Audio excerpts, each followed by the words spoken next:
صلو علی الحبیب صلی اللہ تعالی علی محمد صلی اللہ علیہ وآلہ آلہ وسلم۔ الحمدللہ، ماشاءاللہ، بڑے پیارے انداز سے فاروق بھائی نے ہمارے ذوق کو تازہ کیا۔ اللہ تعالیٰ ان کو خوب جزا عطا فرمائے۔ میرے عزیز دوستو، جیسے آپ کو پہلے بھی عرض کیا ہے، اپنے دل کی کیفیت کا جائزہ لیتے رہنا چاہیے۔ ہم ایک دینی محفل میں بیٹھے ہیں اور دل کے ارادے اور نیت کو درست کرنا یہ ہمارے باطنی اعمال میں سے سب سے بہترین عمل ہے۔ اللہ تعالیٰ ہمیں نیت اور ارادے سے بڑھ کر اپنی شان کے مطابق اجر عطا فرمائے۔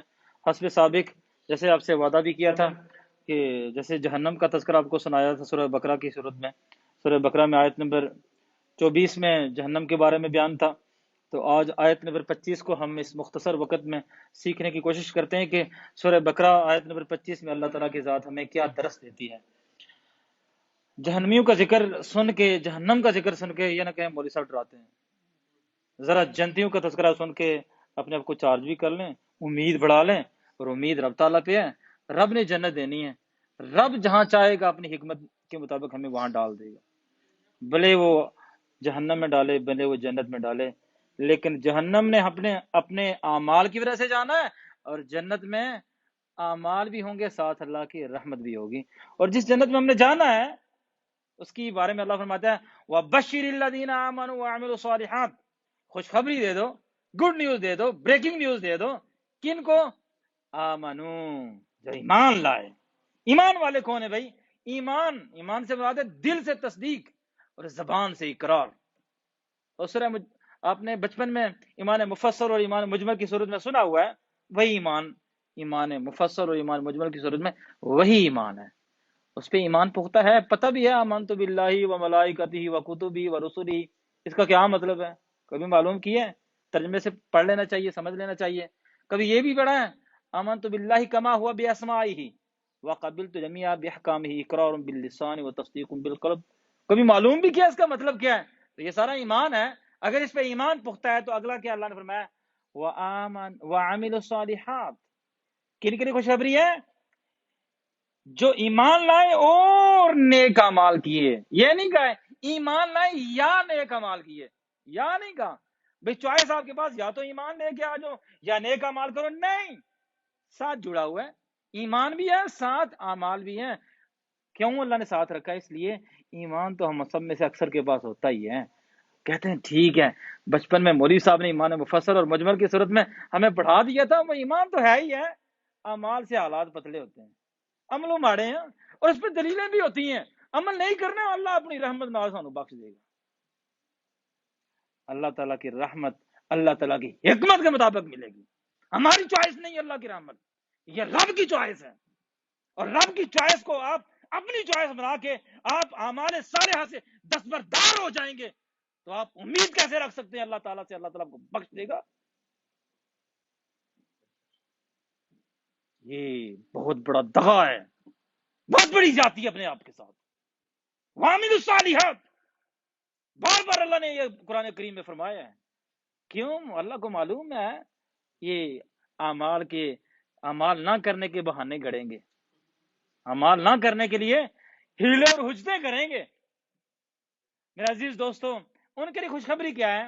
یہ تو ایمان والوں اور ہمارے سارے والوں کے لیے خوشخبری ہے کیا؟ اللہ فرماتا ہے ان لہم جنات تجری من تحتها الانہار، ان کے لیے ایسے باغات ہیں جن کے نیچے نہریں جاری ہیں، اور کلما رزقوا منها من ثمرۃ رزقا، جب کبھی ان سے کوئی پھل انہیں کھانے کے لیے دیا جائے گا، اللہ فرماتا ہے قالو، وہ جنتی کہیں گے ھذا الذی رزقنا من قبل، کہیں گے یہی تو وہ ہے جو اس سے پہلے ہمیں دیا گیا تھا، جنت میں بھی کھاتے تھے، جنت میں کھائیں گے، کہیں دنیا میں بھی تو ہم اسی طرح کے ہی کھاتے تھے۔ ایمان تازہ ہو جائے گا، دنیا یاد آ جائے گی، دنیا میں بھی ہمیں اللہ ایسے ہی رزق دیتا تھا، لیکن وہاں کا رزق کیسا ہوگا وہ آپ کو انشاءاللہ میں جنت کی حدیث میں انشاءاللہ بتاتا ہوں۔ کہیں گے وَأُتُوا بِهِ مُتَشَابِهًا، اور کہیں گے وہ انہیں ایک دوسرے سے ملتا جلتا دیا جائے گا، جو رزق ان کو جنت میں دیا جائے گا ایک دوسرے سے ملتا جلتا ہوگا۔ وَلَهُمْ فِيهَا أَزْوَاجٌ مُطَّهَّرَةٌ، ان کے لیے پاکیزہ بیویاں ہوں گی، پاکیزہ بیویاں، کن کے لیے؟ جنتیوں کے لیے۔ جہنم والوں کے لیے سنا ان کو تو کھولتا ہوا پانی دیا جائے گا،